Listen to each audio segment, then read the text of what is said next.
নমস্কার বন্ধুরা, সবাই কেমন আছেন? ভালো তো? আমিও ভালো আছি। আজ দু একদিন হলো শরীরটা একটু খারাপই ছিল, তাই ভিডিও দিতে পারিনি। আজকে আবার একটা নতুন ভিডিও নিয়ে আপনাদের সামনে চলে এসেছি। আশা করি আপনাদের ভালো লাগবে। আজকে পুঁটি মাছের ঝাল করে দেখাবো। বাজারে আজকে বেশ বড় বড় পুঁটি পেয়েছি, তার সাথে কিছু চেলা মাছও পেয়েছিলাম। পুঁটি মাছ আর চেলা মাছ দুটো মিলিয়ে 150 টাকার মতো নিয়েছে।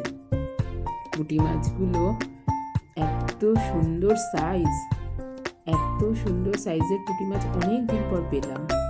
যেই না দেখেছি অমনি তাড়াতাড়ি করে নিয়েছি, কারণ সত্যি এত বড় সাইজটা আমাদের এখানে খুব একটা সচরাচর পাওয়া যায় না। তার সাথে চেলা মাছটাও ছিল খুব ভালো এবং খুব ফ্রেশ। চেলা মাছের কয়েকটার সাইজও বেশ বড় বড় ছিল। দেখুন, আমার পুরো ধরতে গেলে পুরো হাতের তালুটার সমান প্রায়। একটা বেলে মাছ ছিল এর মধ্যে। পুঁটি মাছগুলো যেমন সুন্দর, চেলা মাছটাও তেমনি খুব সুন্দর। এই মাছগুলো তো আজকাল দেখতেই পাওয়া যায় না। পেলাম তাই সঙ্গে সঙ্গেই নিয়েছি। চলুন আজকে পুঁটি মাছটাই করবো। চেলা মাছটা তুলে রেখে দিয়েছি, ওটা কাল করব। পুঁটি মাছগুলো ভালো করে ধুয়ে নিয়েছি, আঁশ ছাড়িয়ে নিয়েছি। পুঁটি মাছ কাটতে বেশিক্ষণ লাগে না, আঁশটা ছাড়াতেই যতক্ষণ সময় লাগে। নুন হলুদ মাখিয়ে নিলাম। আর কি, এবার রান্না করার পালা। ফ্রাইং প্যান বসিয়েই দিলাম। দিয়ে দিচ্ছি তেল। আমি 2 চামচের মতো তেল দেব, কারণ পুঁটি মাছটা ভাজতে অল্পই মাছ আছে, ভাজতে একটু তেলটা গরম হোক। তেলটা কিন্তু প্রায় আমার গরম হয়েই গেছে। হ্যাঁ, এবার আমি এক এক করে মাছগুলো ছেড়ে দেব। অল্পই মাছ আছে, সেজন্য একবারেই আমার মাছগুলো কিন্তু ভাজা হয়ে যাবে। এই দেখুন, বললাম না একবারে হয়ে যাবে।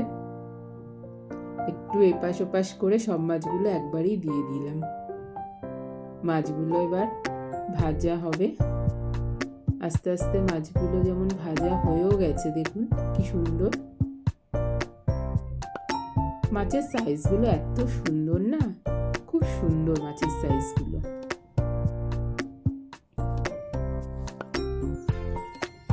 চলুন মাছগুলো আমার ভাজা হতে থাক, ততক্ষণে পেঁয়াজ কেটে নিই। 2টো পেঁয়াজই দেবো, বেশি পেঁয়াজ লাগবে না। কঙ্ক আবার এসেছে এদিকে, চুটুর মুটুর কিছু একটু খাবে। পেঁয়াজগুলো কেটে নি তাড়াতাড়ি, মাছগুলো তো প্রায় ভাজা হয়েই গেছে। 2টো পেঁয়াজ, মাছ খুবই কম, একটা পেঁয়াজ দিলেও হতো, তাও 2টো দিলাম। গ্রেভিটা একটু বেশি গাঢ় হবে সেই জন্যই।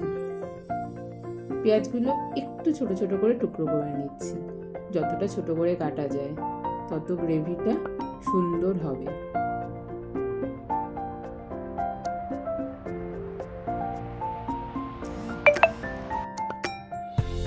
পেঁয়াজগুলো আমার কাটা হয়ে গেছে, আমি একটা বাটিতে তুলে নিলাম। এখানে মাছগুলো ভাজা হয়ে গেছে, মাছগুলোকে নামিয়ে নিচ্ছি। আর বেশি কিছু কাজ তো নেই। মাছগুলো তুলে নিয়ে ওই একই ফ্রাইং প্যানেই আমি রান্নাটা করব। ফ্রাইং প্যানে জন্য তেল দিয়ে দিলাম, একটু কালো জিরে ফোড়ন দেব। পুঁটি মাছ বা যে কোনো ছোট মাছে কালো জিরে ফোড়নটা খুব ভালো লাগে। কালো জিরে ফোড়ন দিয়েছি, একটা লঙ্কা দিয়ে দিলাম, পেঁয়াজটা দিয়ে দিলাম, ব্যাস আর কিছু বেশি নেই। এবার একটু নুন হলুদ দিতে হবে। চলুন নুনটা নামিয়ে আনি, হলুদটাও তার সাথে নিয়ে নিচ্ছি। 1 চামচ নুন দেবো, 1 চামচ হলুদ দেবো, দিয়ে একটু নাড়াচাড়া করব। সাইডে আমি ভাতও বসিয়ে দিয়েছি, ভাতটাও হয়ে যাবে। এর সাথে সাথেই।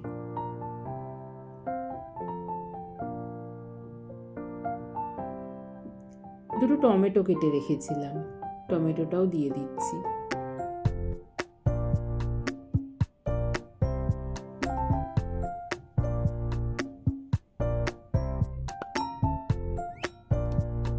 পেঁয়াজ টমেটো সব বেশ মাখা মাখা হয়ে এসেছে,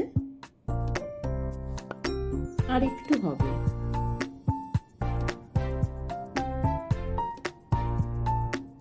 অনেকটাই হয়ে গেছে মাখামাখো, সেজন্য আমি মাছটা দিয়ে দিলাম। মাছ দিয়ে একটু জল দেব, কারণ একটু মাছের সাথে আপনার গ্রেভিটা মিশে গেলে মাছের ভেতরে ঢুকবে, তাহলে মাছের ভেতরেও নুন হলুদগুলো ঢুকবে এবং মাছটা বেশ গামাখা গামাখাও হবে। আমি কিন্তু বেশি ঝোল ঝোল করব না, বেশি জল যার জন্য আমি দিইও নি, অল্পই জল দিয়েছি, কারণ বেশ মাখা মাখা হবে। এই দেখুন বেশ মাখা মাখা হয়েছে না? বললাম না আমি অল্পই জল দিয়েছি, বেশ মাখো মাখো করবো ঝোলটাকে। এসব ছোট মাছ এরকম খেতেই ভাল লাগে। একটু ধনেপাতা দিয়ে দিচ্ছি। ছোট মাছে ধনেপাতাটা খুব ভালো যায়, গন্ধটা খুব সুন্দর লাগে। এখন বাজারে শীতকালে এইসব ছোট মাছগুলো পাওয়া যাচ্ছে, গরমকালে তো আর পাওয়া যায় না। এই শীতকালে যদি বাজারে পুঁটি মাছ চেলা মাছ এগুলো পান, তাহলে অবশ্যই একবার এনে এরকমভাবে করে দেখবেন, কথা দিলাম খুব ভালো লাগবে খেতে। এখনকার বাচ্চারা তো ছোট মাছ খাওয়া ভুলেই যাচ্ছে। দেখুন আমার ঝোল কিন্তু পুরো রেডি। ব্যাস এবার নামিয়ে ফেলবো, গ্যাস থেকে নামিয়ে ঢেলে নিচ্ছি। আর কি, আমার গ্রেভিটা মাছের ঝোল খুব সুন্দর হয়েছে। আপনারা অবশ্যই বাড়িতে একবার ট্রাই করবেন এবং কেমন হয়েছে আমাকে অবশ্যই কমেন্টে জানাবেন। নমস্কার।